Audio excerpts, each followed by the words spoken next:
দেখো profitable trading এর পেছনে কি সাইকোলজি আমরা ফলো করি, যদি সেই জিনিসটার দিকে আমরা দেখি তাহলে কিন্তু অনেক কিছু জিনিস আমাদের মাথার মধ্যে রাখতে হবে। কি কি জিনিস হয়? প্রথম জিনিসটা যেটা সবসময় মাথায় রাখবে, যে একটা প্রসেস, যে একটা প্রফিটেবল ট্রেডার হয় তার কাছে কিন্তু একটা সঠিক প্রসেস থাকে, আর সেই প্রসেসকে সে কিন্তু continuous step by step day by day follow করতে থাকে। 2 নাম্বার, যে একটা প্রফিটেবল ট্রেডিং যখন করে তখন একটা ট্রেডারের কাছে তার যে যে এসএল প্ল্যান, স্টপ লস, কত লস আমি হতে দেব তারপরে আমি আমার ট্রেডটা থেকে বেরিয়ে চলে যাব, সেটা লজিক্যাল থাকে। সে কখনো তার ওই ইললজিক্যাল স্টপ লস নেয় না, রাইট? তো সেই জন্য তার যখন প্রফিটটা হয় তখন তার মাইন্ডের থেকে যে স্টপ লসটা সে নিয়েছিল সেটার থেকে অনেক বেশি পরিমাণ প্রফিট এসে নিয়ে যেতে পারে, রাইট? তো তাই জন্য তার স্টপ লস সবসময় ছোট হয়, প্রফিট সবসময় ডবল হয়। 3 নাম্বার কি হতে পারে, যে একটা প্রফিটেবল ট্রেডিং মাইন্ডসেট, এই যে প্রসেসের সাথে বিলিভ থাকা আর পেশেন্স।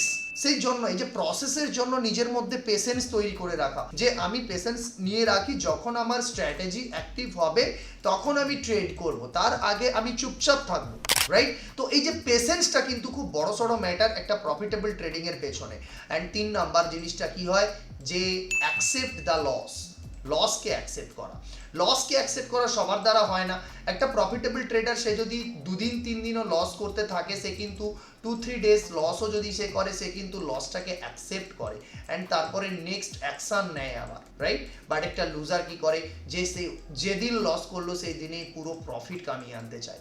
খুব বড় মিস্টেক এটা, রাইট? তো লসকে অ্যাকসেপ্ট করে ডে ক্লোজ করাটাও প্রফিটেবল ট্রেডিং এর পেছনে একটা বড় সড়ো মাইন্ডসেট। তো এই জন্যই প্রফিটেবল ট্রেডিং হওয়ার যে সাইকোলজিগুলো, এই সাইকোলজিগুলোতে যদি কেউ বেস্ট করে নেয় তাহলে তাকে আর প্রফিটেবল ট্রেডিং এর পেছনে কেউ আটকাতে পারবে না। So thank you and bye bye. এরকম কন্টেন্ট দেখার জন্য গ্রোয়িং বুলকে ফলো অ্যান্ড সাবস্ক্রাইব।